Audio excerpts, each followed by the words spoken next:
दिग्गज नेत्यांच्या यादीत सुशील कुमार शिंदेंचा वट राहिला. मोदींच्या लाटेत तोच वट घसरला. काँग्रेस संपत नाही तोवर जोवर महाराष्ट्रात हे चेहरे मैदानात, त्यातीलच एक प्रणिती शिंदे. फक्त दिसणं नाही तर प्रणिती शिंदे पॉलिटिकल बॉल्डीवर स्ट्रॉंग म्हणून लोकसभेचं रिंगण मारण्याच्या तयारीत. सोपं नाहीच. वंचितनं साथ दिली तरच सेफली हा मतदारसंघ हाती येतोय.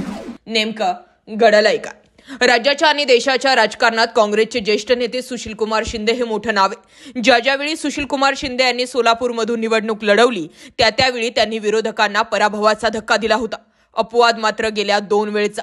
2014च्या लोकसभा निवडणुकीत मोदी लाटेत सुशील कुमार शिंदे यांचा पराभव झाला, तर 2019च्या निवडणुकीत वंचित आघाडीच्या प्रकाश आंबेडकर यांनी घेतलेल्या मतांमुळे त्यांना पराभव स्वीकारावा लागला. मात्र आगामी 2024च्या निवडणुकीत सुशील कुमार शिंदे यांच्या पराभवाचा वचपा काढण्यासाठी त्यांच्या कन्या आमदार प्रणिती शिंदे या सोलापूरच्या रिंगणात उतरणारे. आमदारकी नाही तर थेट खासदारकी लढवण्याच्या तयारीत प्रणिती शिंदे. महाराष्ट्राचे मुख्यमंत्री, आंध्र प्रदेशचे राज्यपाल, भारताचे गृहमंत्री, सलग 10.5 वर्ष केंद्रीय ऊर्जा मंत्री, लोकसभेचे नेते असा प्रचंड अनुभवी असणारे सुशील कुमार शिंदे 1998 मध्ये पहिल्यांदा खासदार म्हणून ते लोकसभेत गेले. 2003 साली पूर्ण होण्याआधीच त्यांना महाराष्ट्राचे मुख्यमंत्रीपद स्वीकारण्यासाठी लोकसभेचा राजीनामा द्यावा लागला. रिक्त झालेल्या जागेवरती पोटनिवडणूक झाली. या निवडणुकीत भाजपचे प्रतापसिंह मोहिते पाटील हे विजयी झाले. 2004 साली सुशील कुमार शिंदे यांच्या पत्नी उज्ज्वला शिंदे यांना तिकीट मिळाले, पण त्यात त्यांचा पराभव झाला. भाजपचे सुभाष देशमुख यांनी त्यांचा पराभव केला. त्यानंतर 2009च्या निवडणुकीत स्वतः सुशील कुमार शिंदे उभे राहिले. त्यावेळी त्यांनी विजय मिळवला. 1998 ते 2009 या काळात त्यांनी स्वतः ज्या निवडणुका लढवल्या त्यात ते विजयी झाले.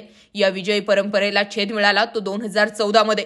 2014च्या निवडणूक दरम्यान देशात मोदी लाट होती. अनेक दिग्गज नेत्यांचा पराभव झाला. त्यात सुशील कुमार शिंदे यांचाही समावेश होता. त्या निवडणुकीत भाजपचे शरद बनसोडे निवडून आले.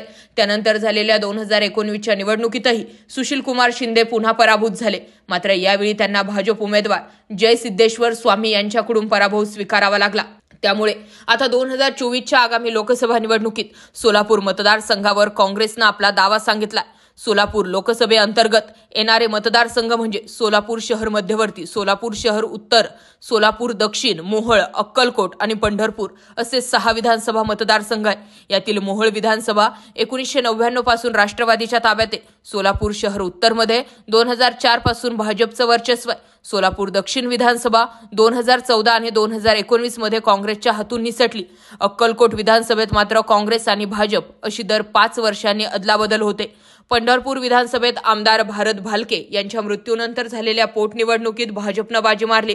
आमदार प्रणिती शिंदे यांचा सोलापूर शहर मध्यवर्ती हा मतदारसंघ 2009 मध्ये तयार झाला.